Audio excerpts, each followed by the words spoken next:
Deadlock is a brand new MOBA by Valve, which takes a 6v6 third-person hero shooter and forefronts it with MOBA mechanics.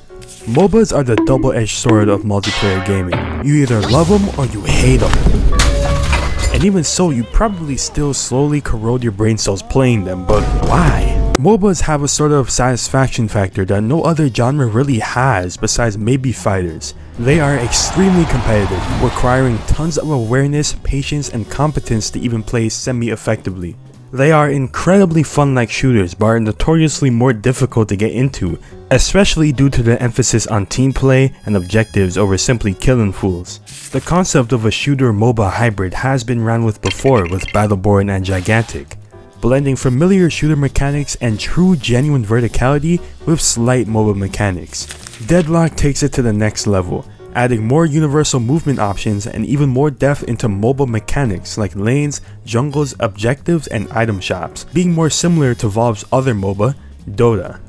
Deadlock is an extremely unique entry to these genres, played by both shooter and MOBA players alike. And while it got basically dropped without a word, not to mention being an alpha invite-only playtest, it's taken Steam by absolute storm, so let's talk about it.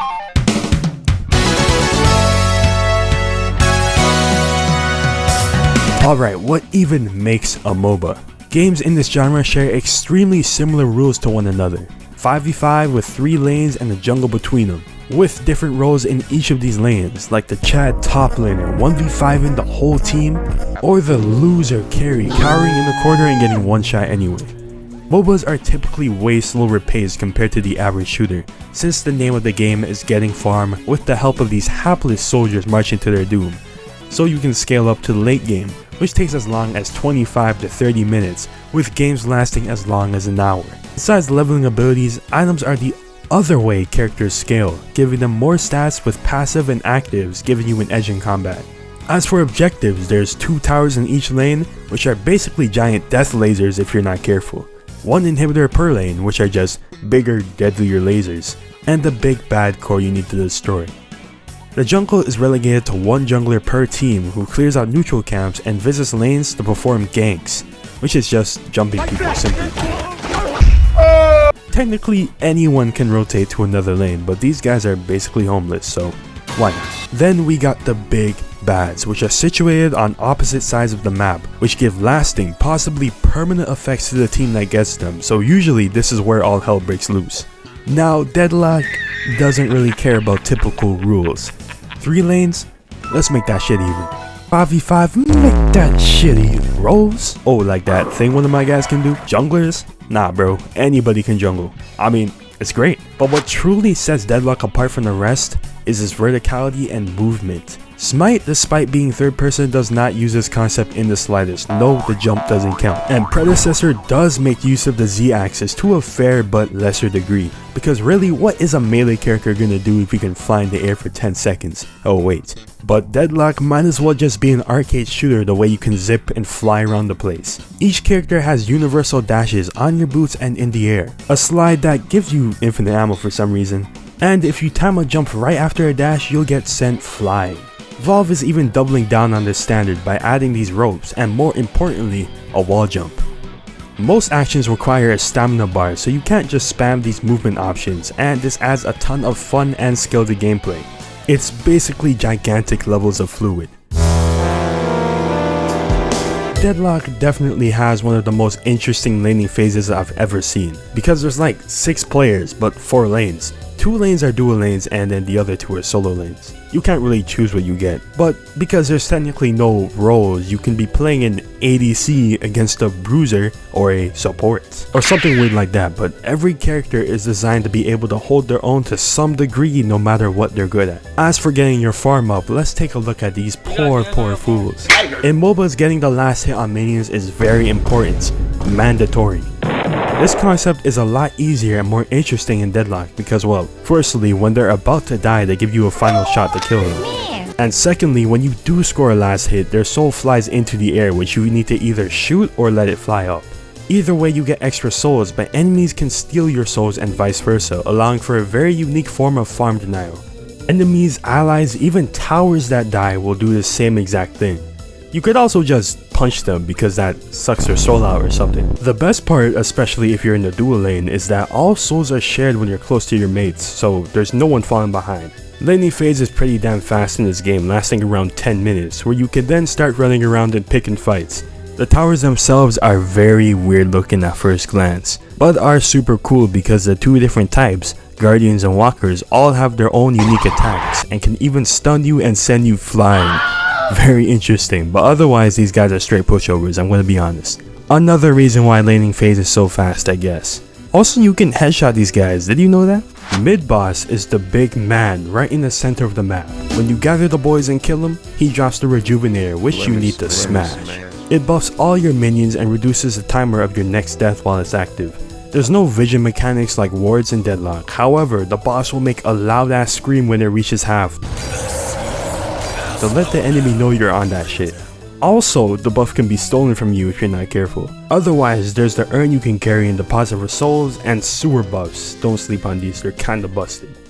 Where Deadlock separates the most from shooters and even other MOBAs is its item shop. It's very reminiscent to Paladin's item shop, just more complicated and intimidating. There's 3 item types: weapon, which includes gun damage, fire rate, basically how hard you shoot things, vitality, which ups your survivability with stuff like bonus health, HP regen, lifesteal, armor, barriers, and more speed and stamina, and spirit, which buffs up your abilities.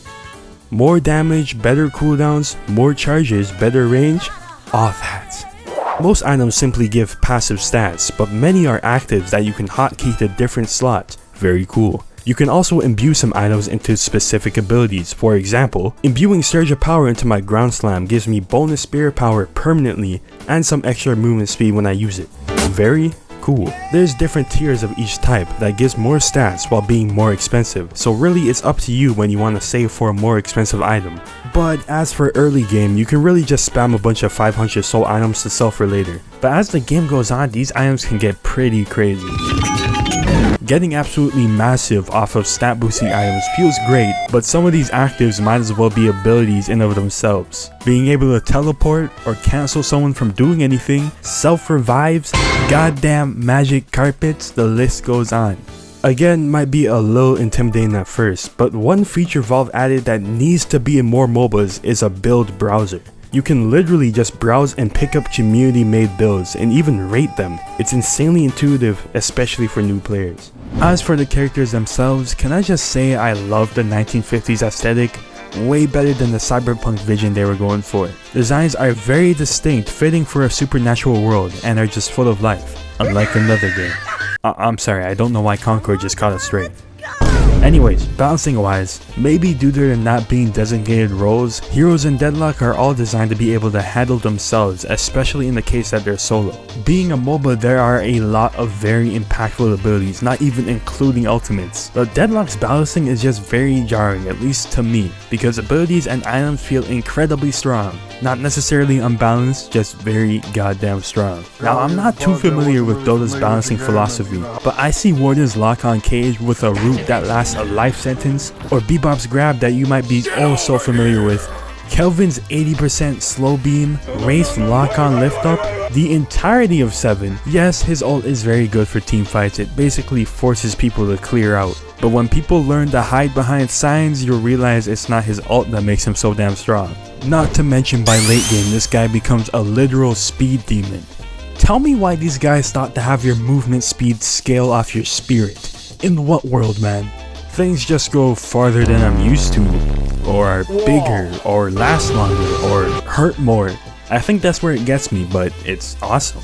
Yeah, there's a good amount of cheese in this game, but to be honest, that's just the way of MOBAs. Cooldowns are pretty long for most of the game, so it comes down to your game sense to understand the overwhelming threat of your enemies at all times. Due to the versatility of the item shop, there are many items that synergize well with many different heroes, which makes games feel very chaotic and unpredictable. If you've never been double bombed by Bebop, you've never heard the true sound of death.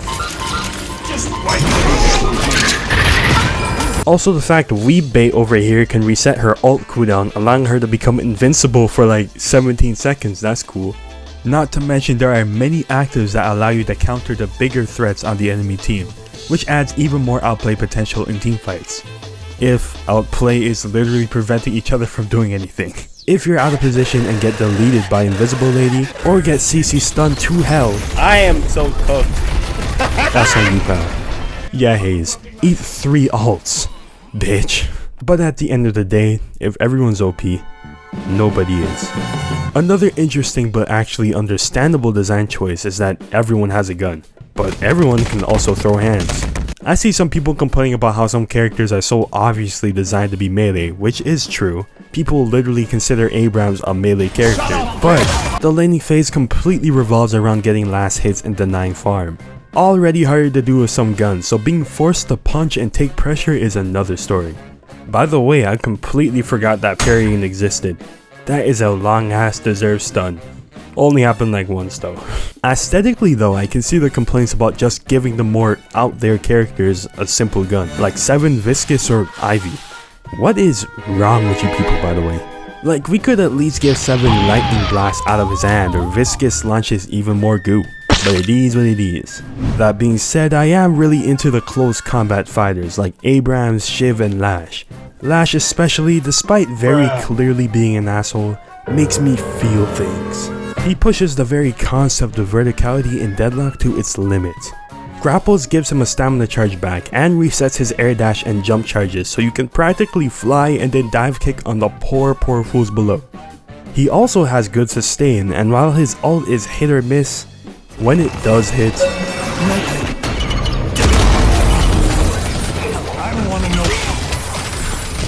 I'm coming, baby. There aren't many characters who can push verticality like he does, but man am I excited to see what they can cook up in the future.